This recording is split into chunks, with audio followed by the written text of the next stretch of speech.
Hello and welcome to the iOS development course offered by Extreme Commerce। मेरा नाम है हशाम बशीर और मैं आप लोगों का इंस्ट्रक्टर हूँ इस कोर्स का। ये हमारा पहला लेक्चर है तो इसमें हम थोड़ी सी थ्योरी ज़्यादा कवर करेंगे, बट रिमेनिंग टाइम हमारा जो बाकी लेक्चर्स हैं उसमें हम प्रैक्टिकल वर्क और कोडिंग साइड पे ज़्यादा टाइम गुजारेंगे। सो पहले कोर्स में हम बेसिकली थोड़ा थोड़ा ओवरव्यूज़ हर चीज़ का लेंगे, स्विफ्ट का, एक्सकोड का, iOS का। So let's jump in. हम देखते हैं कि कौन कौन सा चीज़ें जो हैं हम कवर करने जा रहे हैं आज के इस लेक्चर के ऊपर। सबसे पहले तो हम एक ओवरव्यू और इंट्रोडक्शन होगा इस पूरे कोर्स का। उसके बाद हम जानेंगे कि प्री रेक्विजिट्स या कौन सी ऐसी चीज़ें हैं जो कि इम्पॉर्टेंट है इस कोर्स को स्टार्ट करने के लिए या इवन इस कोर्स को कंप्लीट करने के लिए हमें ज़रूरी चाहिए होंगी। देन उसके बाद हम मूव ऑन करेंगे iOS के ऊपर। हम जानेंगे कि iOS क्या है और कहाँ कौन कौन सी एप्पल की ऐसी डिवाइसेस हैं जो कि iOS के ऊपर है। उसके बाद हम जानेंगे स्विफ्ट प्रोग्रामिंग लैंग्वेज का। स्विफ्ट प्रोग्रामिंग लैंग्वेज जो है वो क्यों बनाई गई, जबकि इवन उससे पहले प्रोग्रामिंग लैंग्वेज ऑलरेडी ऑब्जेक्टिव सी एप्पल की तरफ से ऑफर्ड थी। देन हम देखेंगे कि इस कोर्स को आपको क्यों करना चाहिए, क्या इम्पोर्टेंस है इस कोर्स की और फ्यूचर में क्या बेनिफिट्स हो सकते हैं इस कोर्स के साथ। उसके बाद हम ऐप स्टोर के बारे में जानेंगे। हम जानेंगे कि हम अपनी एप्लीकेशंस कैसे ऐप स्टोर पर रख सकते हैं और इस वक्त कितनी ऐप्स हैं ऐप स्टोर के ऊपर। थोड़ा सा ओवरव्यू लेंगे ऐप स्टोर का। देन उसके बाद हमारा वैसे पूरा एक लेक्चर जो है वो एक एक्स कोड के ऊपर है, जिसमें हम एक्स कोड के टूल को यूज़ करना सिखाएंगे, फीचर्स दिखाएंगे। बट इस लेक्चर के अंदर थोड़ा सा इंट्रो हम करेंगे एक्स कोड के साथ। And the last one is market and scope. मतलब मार्केट का ट्रेंड क्या चल रहा है, फ्यूचर में क्या देखते हैं कि iOS डेवलपर्स या स्विफ्ट प्रोग्रामिंग डेवलपर्स जो हैं वो आ, किस जगह पे खड़े हैं। क्या ये प्रोग्रामिंग लैंग्वेज बढ़ रही है, क्या इसकी अडॉप्शन लोग कर रहे हैं और क्या बेनिफिट्स होंगे इस लैंग्वेज के।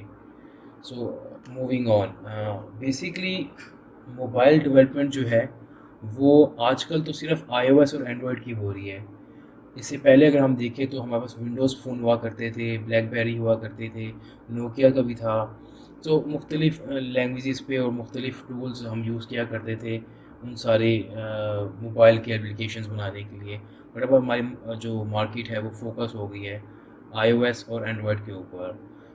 iOS जो है, आईफोन जो है उसकी एप्लीकेशंस एक्सपोर्ट के थ्रू बनाते हैं, जो कि एप्पल ने ऑफ़र किया है और एप्पल ही कंट्रोल कर रहे हैं इन चीज़ों को। वेयर एज़ एंड्रॉयड जो है वो ओन करता है गूगल से। नॉर्मली प्रोग्रामिंग लैंग्वेजेस जो हैं वो iOS और एंड्रॉयड के अलावा जो है हम स्विफ्ट के अलावा, जावा लैंग्वेज के अलावा हमारे पास कुछ और भी तरीके हैं जिसको कहते हैं रिएक्ट नेटिव, उनमें से एक है फ्लटर, उनमें से एक है। सो हम इस कोर्स में ये भी आगे जाके जानेंगे कि नेटिव ऐप्स बनाने के क्या फ़ायदे हैं, वेयरएज़ हाइब्रिड ऐप बनाने के क्या नुकसान हैं और क्यों अभी तक जो है वो लोग नेटिव एप्लीकेशंस बना रहे हैं, क्या रीज़न है। इवन दो उनको कॉस्टली पड़ती है, वेयरएज़ आपको नेटिव के लिए आपको दो अलग अलग डेवलपर्स चाहिए होते हैं जो कि एप्लीकेशन बनाएं। हाइब्रिड के लिए आप एक ही एप्लीकेशन लिखते हैं, एक ही कोड लिखते हैं जो कि दोनों डिवाइसेस पे चल जाती है।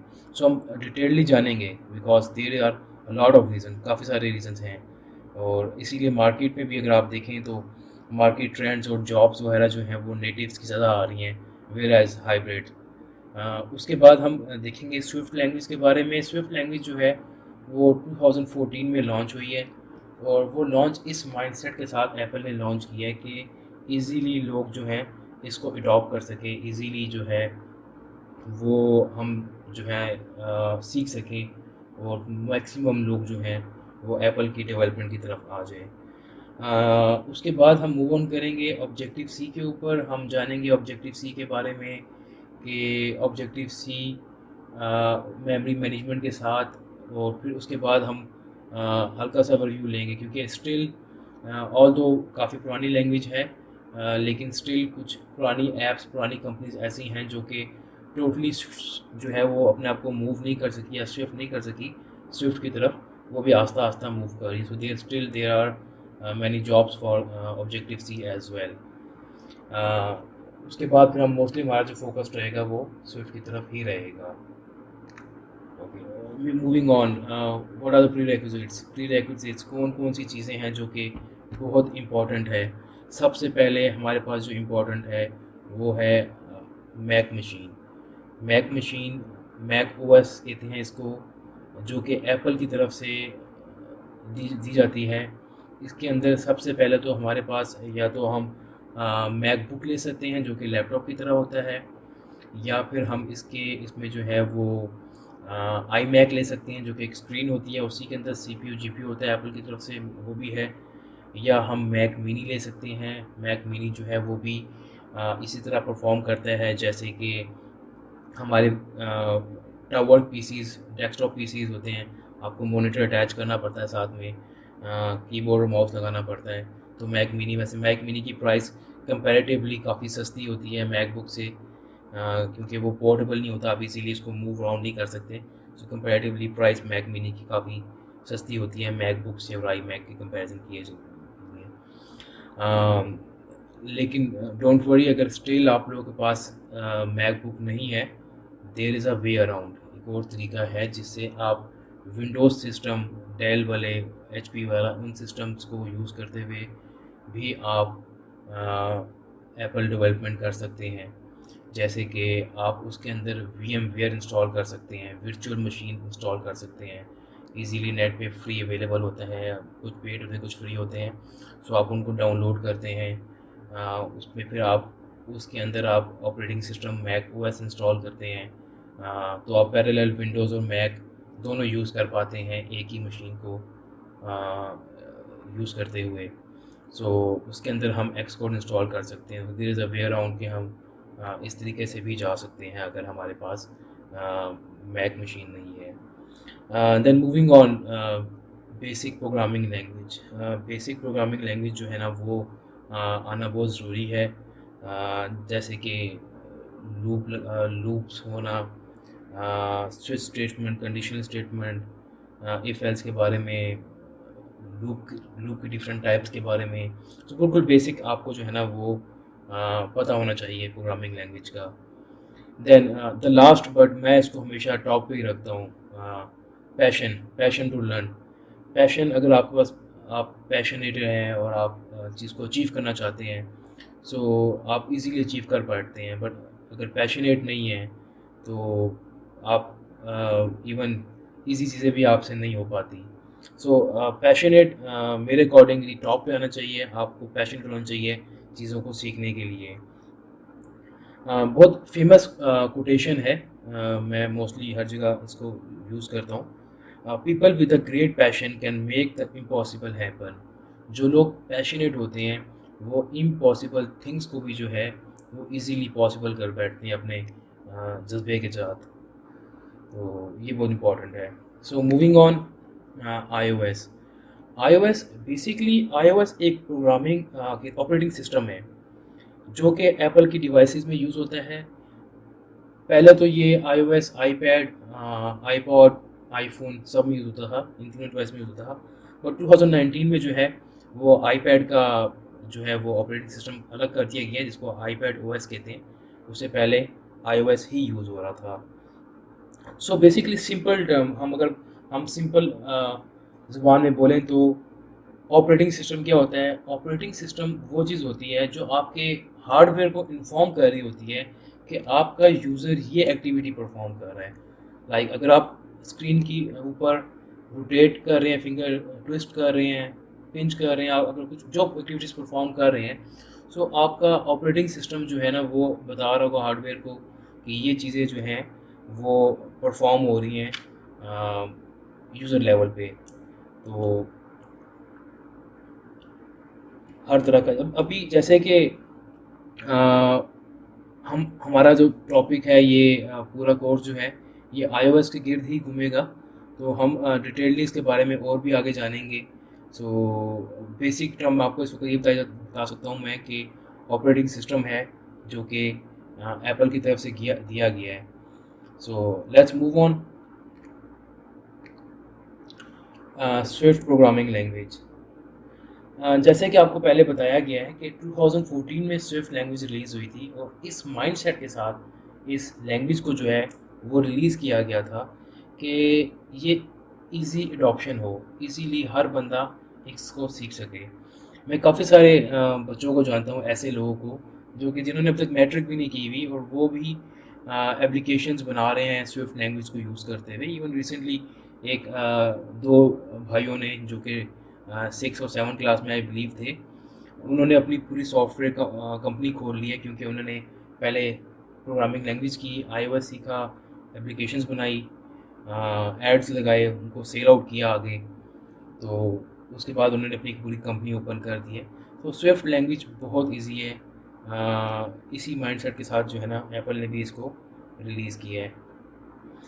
स्विफ्ट लैंग्वेज ना सिर्फ आईफोन की मोबाइल एप्लीकेशन या आईपैड की मोबाइल एप्लीकेशन के लिए यूज़ होता है, बट इस लैंग्वेज को यूज़ करते हुए हम और काफ़ी डिवाइसेस भी ऐसे हैं एप्पल की जिनके हम सॉफ्टवेयर बना सकते हैं।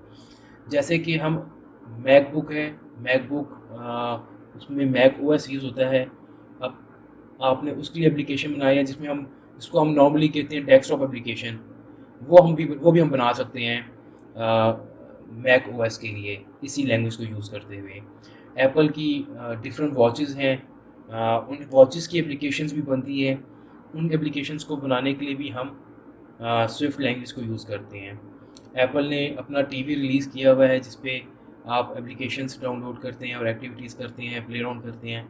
उधर भी हम जो है वो स्विफ्ट लैंग्वेज को यूज़ करते हुए ही सॉफ्टवेयर्स बना सकते हैं लिनक्स के अंदर भी। और ओवरऑल एप्पल की जितनी डिवाइसेस हैं उन सब को जो है ना, उन सब की कोडिंग हम स्विफ्ट के ऊपर ही करते हैं। So why should you be interested in this course, मतलब इस कोर्स में ऐसा क्या है जो कि आपको ये कोर्स करना चाहिए। जैसे कि आपको बताया गया कि स्विफ्ट लैंग्वेज जो है वो 2020 की रिपोर्ट के मुताबिक टॉप 10 पॉपुलर ऐप है, लोग अडॉप्ट कर रहे हैं इसको। एप्पल ने जो है पहला आईफोन रिलीज़ किया था 2007 में, ठीक है, और अभी तक जो है वो 950 मिलियन प्लस जो है ना वो आईफोन्स अवेलेबल है मार्केट में, लोग यूज़ कर रहे हैं। और हर साल 130 मिलियन लोग जो हैं वो एप्पल की डिवाइसेस लेते हैं, और इन सब की के लिए जो एप्लीकेशंस बनती हैं, जो इनके सॉफ्टवेयर्स बनते हैं, वो हमारी स्विफ्ट लैंग्वेज के थ्रू ही बनते हैं। सो जैसे जैसे हमारे यूज़र्स बढ़ते हैं उनकी डिमांड्स बढ़ती हैं, इसी तरह हमारी मार्केट के अंदर जो है वो डेवलपर की डिमांड्स और मुख्तलिफ आइडियाज़ वगैरह वो आते हैं।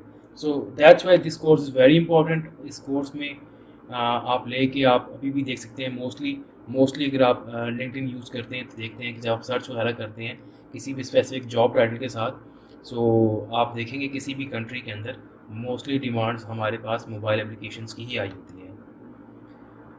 Okay, so moving on, what is app store, और ऐप स्टोर क्या चीज़ है।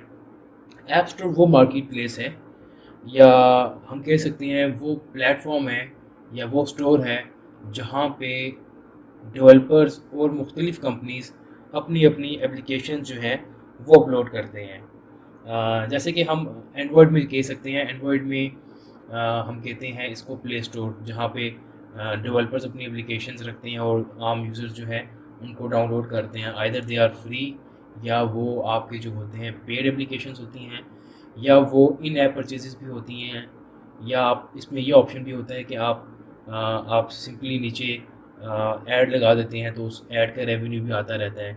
इन ऐप का मतलब ये है कि आपने ऐप के अंदर कोई ऐसी फंक्शनैलिटी रख दी है कि if you are playing around, आपके चांस मर गए तो आप पे करें और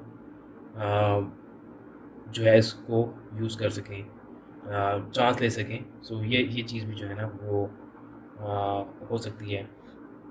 सो ऐप स्टोर में अभी तक जो है 2.2 मिलियन ऐप्स अवेलेबल हैं, जो कि जिसमें गेम्स भी हैं, लाइफस्टाइल भी है, और काफ़ी सारी बिजनेस ऐप्स भी हैं। तो ये सारी चीज़ें जो हैं हमारे पास अभी इस वक्त मार्केट में अवेलेबल है। सो नॉर्मली एप्पल का जो अकाउंट होता है, डेवलपर अकाउंट, किसी भी डेवलपर को एप्लीकेशंस को अपलोड करने के लिए, कि हमारी एप्लीकेशन है, किसी भी कंपनी को जो है वो अपनी एप्लीकेशन अपलोड करनी है ऐप स्टोर के ऊपर, तो उसको डेवलपर अकाउंट लेना पड़ता है। डेवलपर अकाउंट बेसिकली $100 का होता है, जो कि $99 का होता है, जो कि आपको ईयरली रिन्यू करना पड़ता है। Whereas compare to the Google play और एंड गूगल साइट पे वो थोड़ा सस्ता है, वो $25 का है और वो वन टाइम ही है। आप दोबारा उसको लाइक पे नहीं करना पड़ता, वन टाइम है। बट हमारे यहाँ सिक्योरिटीज़ एप्पल की काफ़ी स्ट्रॉन्ग है। आप एक एप्लीकेशन से दूसरी एप्लीकेशन का डाटा भी नहीं ले सकते विदाउट टेकिंग स्पेशल परमिशंस, या आप परमिशन ले के ही डाटा ले सकते हैं। विदाउट आस्किंग आप डायरेक्ट किसी वन ऐप से दूसरी ऐप का डाटा नहीं ले सकते। सो सिक्योरिटी वाइज एप्पल जो है वो बहुत बेहतर है। लेकिन क्या पता इसी ऐप स्टोर पे एक नेक्स्ट किलर आइडिया आप लोगों में से किसी का हो, और आप लोगों में से कोई बंदा ऐसा हो जो कि एक ऐसी यूनिक आइडिया के साथ ऐप बनाए जो कि मार्केट के ट्रेंड्स को ही चेंज कर दे। So let's hope for the best. Okay, Xcode. So basically Xcode जो है उसको हम टेक्निकल ज़ुबान में कहते हैं IDE, integrated development environment. So basically ये एक मैक OS का एक सॉफ्टवेयर है, जिस सॉफ्टवेयर को हम यूज़ करते हुए मुख्तलिफ़ डिवाइसेस के लिए सॉफ्टवेयर बनाते हैं, जिसमें Mac OS, iOS, iPad OS, watch OS, TV OS, basically हर ऑपरेटिंग सिस्टम जो है ना वो अलग अलग है। आपको नाम से बिल्कुल वाज़ेह हो रहा है, TV OS मतलब टीवी का है, वॉच OS मतलब वॉच का ऑपरेटिंग सिस्टम है, iPad का जो है वो है, और iOS जो है वो बेसिकली उसको iPhone OS कहते हैं, iPhone operating system. Mac OS MacBook का होता है। सो इन सारे टूल्स का या इन सारे डिवाइसेस का जो सॉफ्टवेयर्स बनते हैं वो हम एक्स कोड को यूज़ करते हुए ही बनाते हैं। वैसे हमारा नेक्स्ट लेक्चर भी एक्स कोड के ऊपर ही है, जिसमें हम एक्स कोड को ब्रीफली उसके फीचर्स और उसको हम देखेंगे कि एक्स कोड टूल को हम कैसे यूज़ कर सकते हैं। हमारे पास जो नेक्स्ट हमारा लेक्चर है उसमें ब्रीफली इसको देखेंगे वैसे भी। Moving on to the next slide, जो कि है market and scope. App developer जो हैं वो एवरेज 50% ज़्यादा ऐप्स बनाते हैं compare to the web developers. Demand जो है वो iOS की और स्विफ्ट प्रोग्रामिंग लैंग्वेज की वो डे बाय डे इंक्रीज़ हो रही है, क्योंकि डे बाय डे हमारी आईफोन की डिवाइसेस इंक्रीज़ हो रही हैं, कस्टमर्स इंक्रीज़ हो रहे हैं, उनकी डिमांड्स इंक्रीज़ हो रही हैं। इसके साथ साथ हमारा अपना जो डेवलपर साइड पे हैं उनकी भी चीज़ें जो हैं वो डिमांड काफ़ी बढ़ रही है। वैसे भी हमारे पास स्विफ्ट लैंग्वेज टॉप 10 लैंग्वेज के अंदर आ रही हैं, रैंक इन 2020, और हम सिर्फ एक स्विफ्ट लैंग्वेज से मल्टीपल प्लेटफॉर्म्स के लिए सॉफ्टवेयर बनाते हैं। डिमांड ऑफ स्विफ्ट लैंग्वेज और iOS development that is gonna be increased every day. So let's hope for the best. और ये था हमारा ओवरव्यू, जिसमें हमने मोस्टली चीज़ों को कवर किया है। iOS के बारे में जाना है, हमने एक्सकोड के बारे में जाना है, स्विफ्ट के बारे में जाना है, ऑब्जेक्टिव सी के बारे में जाना है, मार्केट ट्रेंड्स के बारे में जाना है। ये चीज़ें हमने जो है थोड़ा सा थ्योरी ज़्यादा कवर की है, लेकिन नेक्स्ट लेक्चर से जो है हमारा फोकस टुवर्ड्स कोडिंग ज़्यादा होगा। आप लोगों से नेक्स्ट लेक्चर में मिलते हैं, तब तक के लिए अल्लाह हाफिज़।